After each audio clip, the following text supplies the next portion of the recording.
টুম্পা, আমি বাঘিনীর মামির বাড়িতে কাজের জন্য যাচ্ছি।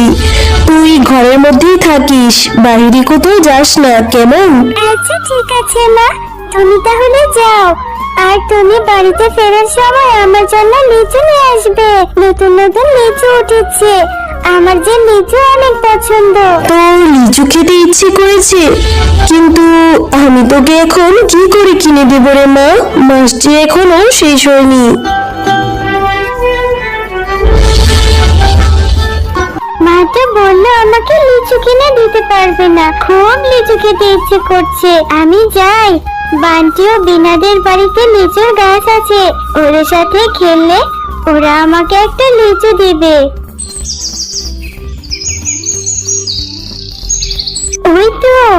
ওই তো দেখা যাচ্ছে বিনা আর বান্টি বসে বসে লিচু খাচ্ছে। কিরে বিনা, তোরা লিচু খাচ্ছিস? তোরা আজকে কি খেলবি না নাকি? জানিস আমারও না অনেক লিচু খেতে ইচ্ছে করছে, কিন্তু মাকে বলেছে মা আমাকে লিচু এনে দিতে পারবে না। আরে মিনা, আমরা তো খেলবো, তুই লিচু খাবি? আমাদের গাছে অনেক লিচু ধরেছে, আমার মাকে বলবো তোকে লিচু দিবে। সত্যি বলছিস বিনা? আমি কি লিচু দিবি? আচ্ছা ঠিক আছে, চল আগে আমরা সবাই খেলে আসি, তারপরে না হয় তোর মায়ের কাছে বলে লিচু খাবো। হ্যাঁ রে মিনা, খেলবো খেলবো। দাদা, এই লিচুগুলো খেয়ে নি। ওই দেখ আমার মাও চলে এসেছে। ও মামা, ওই দেখো মিনা এসেছে। মিনার না লিচু খেতে অনেক ইচ্ছে করছে, ওর মায়ের কাছে টাকা নেই, ও আমাদের কাছে লিচু খাবে। ওকে একটা লিচু দাও না মা। এসব তুই কি বলছিস? লিচুর তো অনেক দাম। এই ছোট লোকের বাচ্চাটাকে আমি ফ্রি লিচু কেন খাওয়াবো?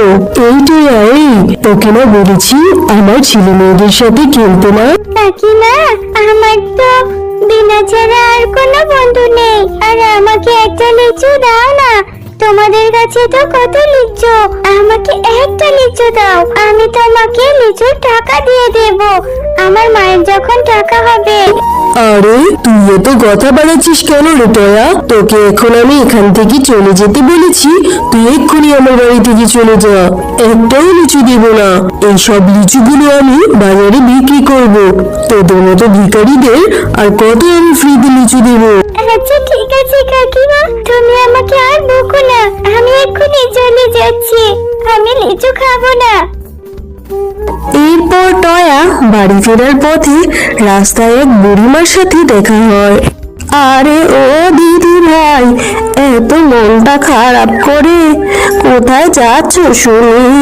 ও বুড়িমা, জানো আমার ভীষণ লিচু খেতে ইচ্ছে করছে। বাজারে কত লিচু উঠেছে, কিন্তু মায়ের কাছে যে টাকা নেই। বাঘিনী কাকিমার কাছে কত লিচু ধরেছে, আমি একটা লিচু খেতে চাইলাম, তবু আমাকে দিল না। কিন্তু বুড়িমা, তুমি এখানে কেন বসে আছো? ও, তুমি লিচু খেতে চেয়েছিলে কিন্তু খেতে পারোনি, এই জন্য বুঝি তোমার মনটা এত খারাপ। আমারও যে ভীষণ খিদে পেয়েছে দিদি ভাই, সেই সকাল থেকে পেটে কোনো দানা পানিও পড়েনি, কেউ একটা টাকা ভিক্ষে দেয়নি। খুব কষ্ট হচ্ছে রে, হেঁটে যে বাড়ি পর্যন্ত যাব, শরীরে আমার সেই শক্তিটুকু নেই। ও, তোমারও তাহলে খিদে পেয়েছে? তাহলে তুমি আমার সাথে আমাদের বাড়িতে চলো। আমার মা সকালে অনেক ভাত রান্না করেছে, আমি তোমাকে ভাত খেতে দেব। দিদি ভাই, তোমার মা কোথায় গিয়েছে? তোমার মাকে তো কোথাও দেখছি না। উনি বাচ্চা মানুষ, আমাকে কিনা খেতে দেবে? তাহলে তো তোমার মা তোমাকে অনেক বকবে দিদি ভাই। আমার মা তো ওই শহরে কাজ করে, আমার মা একটু পরেই চলে আসবে। তুমি এখানে একটু বসো, আমি তোমার জন্য এক্ষুনি ভাত নিয়ে আসছি। এরপর টয়া ঘর থেকে বুড়িমার জন্য এক প্লেট ভাত নিয়ে আসে। দিদি ভাই, পেট ভরে ভাত খেয়েছি, এই যে আমার কাছে একটা বীজ ছিল, এইখানে রেখে গেলাম, এইটা তুমি রোপণ করে নিও। এই বীজ থেকে তুমি লিচু গাছ পাবে, আর সেই লিচু গাছে অনেক লিচু হবে। বুড়িমা, তুমি আমাকে লিচুর বীজ দিলে, কিন্তু এই লিচুর বীজ থেকে তো লিচু গাছ হতে অনেক সময় লাগবে। এখন আমার লিচু খেতে ইচ্ছে করছে, সেই কত পরে লিচু হবে, তখন তো আমার খেতে ইচ্ছে করবে না। না গো দিদি ভাই, এই গাছ থেকে লিচু ফল হতে বেশি দেরি হবে না। এই গাছ থেকে তুমি কালকেই ফল পেড়ে খেতে পারবে। এবার আমি আসি দিদি ভাই। এরপর টয়া বুড়িমার দেওয়া সেই বীজটা তার বাড়ির আঙিনায় রোপণ করতে থাকে। আরে এই টয়া, সেই কখন থেকে বসে বসে কি যে ভাবছিস, তা কখন ঘুমাবি? অনেক রাত হয়েছে তো, ঘুমোতে যায় এক্ষুনি। এই মেয়েটাকে নিয়ে আমি আর পারি না, কোথা থেকে কোন ভিক্ষুক এসে ওকে একটা লিচুর বীজ দিয়ে গেল, সেটা থেকে নাকি কালই গাছ হবে, আবার গাছ থেকে নাকি লিচুও ধরবে। এবার ঘুমাতো, আর বক বক করিস নে, অনেক রাত হয়েছে। আর রাতের মধ্যে সেই লিচুর বীজ থেকে বড় একটি লিচু গাছ হয়। আরে মিনা তো ঠিকই বলেছে, সেই জাদুর বীজ থেকে কত বড় একটা লিচু গাছ হয়েছে। টয়া, এই টয়া, কোথায় গেলি? তাড়াতাড়ি এসে দেখে যা, সেই বীজ থেকে কত বড় একটা লিচু গাছ হয়েছে। ও মা, দেখলে তো, কালকে তোমাকে বলেছিলাম সেই ভিক্ষুক বুড়িমায়ের জাদুর লিচুর বীজ থেকে বড় লিচু গাছ হয়েছে। আমি এখন থেকে অনেক লিচু খেতে পারবো। একটা লিচু পেড়ে দাও না মা। হ্যাঁ রে মা, আজকে থেকে তুই অনেক লিচু খেতে পারবি।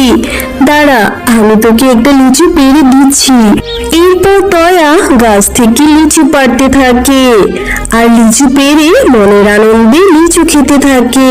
এমন সময় লিচুর ভিতরে বীজের বদলে একটি হিরে। মা দেখো না, এই লিচুর মধ্যে তো বীজ নেই, বীজের পরিবর্তে এখানে দেখছি বড় একটা হিরে আছে। এটা কিভাবে হলো? আরে ঠিকই তো, এই লিচুতে তো কোনো বীজ নেই, বীজের পরিবর্তে দেখি হিরে। আচ্ছা টয়া শোন, আমরা প্রত্যেকটা লিচু ছিঁড়ি, দেখি লিচুর ভিতরে কি হিরে আছে কিনা। দেখলি তো, এই লিচুগুলোর মধ্যে বীজ নেই, বীজের পরিবর্তে দেখছি হিরে। তাহলে ওই ভিক্ষুক বুড়িমা আমাদেরকে জাদু লিচু গাছ দিয়েছে, এত হিরে এখন আমরা কি করবো মা? হ্যাঁ রে টয়া, আমিও সেইটাই ভাবছি, এতগুলো হিরে দিয়ে আমরা কি করব? কিন্তু আমাদের গ্রামে অনেক দরিদ্র অভাবী পশু আছে, আমরা তাদের মাঝে এই লিচুগুলো বিলিয়ে দেব। এরপর তারা মা ও মেয়ে গ্রামের সকল পশুদের মধ্যে সেই লিচু বিলিয়ে দিতে থাকে। এভাবে তারা খুব ভালোভাবে জীবন কাটাতে থাকে।